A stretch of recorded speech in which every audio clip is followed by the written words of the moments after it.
सध्या पावसाळा चालू आहे आणि पावसाळ्यामध्ये भाजी काय बनवायची हा प्रश्न आपल्याला नेहमीच पडलेला असतो. कारण पाऊस पडलेला असतो त्यामुळे भाज्या पण महाग झालेल्या असतात आणि जड अन्न खाल्ले तर पोटालाही त्रास होतो. म्हणून आज आपण एकदम गावरान पद्धतीने कोणतीही पूर्वतयारी न करता घरगुती साहित्यात तयार होणारे मुगाचं मेदगं बनवणार आहोत. तर हे पचायलाही अगदी हलके आहे आणि तोंडाची चव वाढवणारे आहे. तर चला आपण रेसिपीला सुरुवात करूयात. इथे मी मूग घेतलेले आहेत.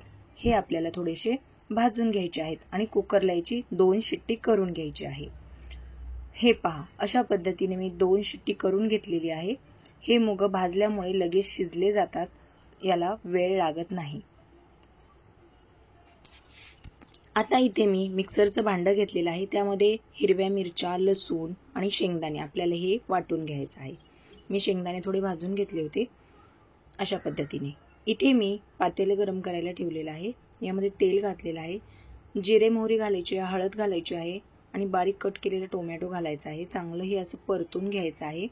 चवीनुसार यामध्ये मीठ घालून घ्यायचं आहे. मीठ घातल्यामुळे भाजी लवकर परतल्या जातं टोमॅटो. कोथिंबीर घालायची आहे आणि आपण जे मूग शिजवून घेतले होते ते घालायचे आहेत.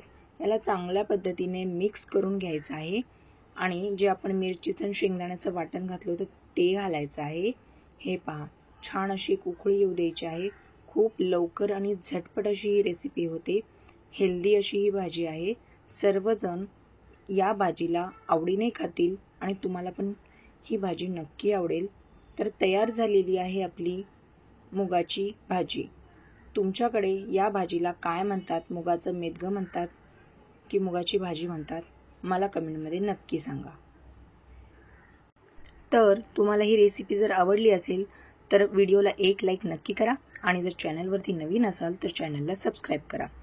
तर पुन्हा भेटूया अशाच एका नवीन व्हिडिओसोबत. तोपर्यंत धन्यवाद.